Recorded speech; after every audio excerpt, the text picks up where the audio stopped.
Afrique, réveille-toi. Dans nos écoles, on nous enseigne la culture européenne comme si c'était la nôtre. On nous apprend Napoléon, mais jamais Sundiata Keita ou Nzinga. On glorifie leurs explorateurs, mais on efface nos rois, nos reines et nos savants.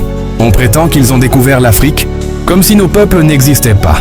Nos écoles forment des esprits colonisés, incapables de s'aimer eux-mêmes. On célèbre leurs conquêtes, mais on nous cache nos résistances héroïques.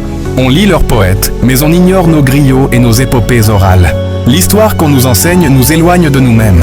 On déforme nos traditions, comme si elles étaient des fardeaux. On moque nos langues, mais on impose les leurs comme supérieures. Nos ancêtres deviennent des ombres, quand ils devraient être des phares. L'école tue l'identité africaine sous les applaudissements du système. On nous apprend à admirer l'oppresseur, à mépriser nos racines. L'Afrique n'a pas été découverte, elle a été envahie. Chaque manuel scolaire est un outil de colonisation mentale. Nos héros ne sont pas dans leurs livres, ils sont dans nos villages oubliés. On nous parle de la Révolution française, jamais de la révolte des esclaves. Ils veulent que l'on oublie que l'Afrique est le berceau de l'humanité. Leur histoire est une arme, la nôtre une vérité qu'ils redoutent. On détruit notre mémoire pour mieux contrôler notre avenir. Il est temps que nos enfants apprennent d'abord qui ils sont avant d'apprendre qui sont les autres.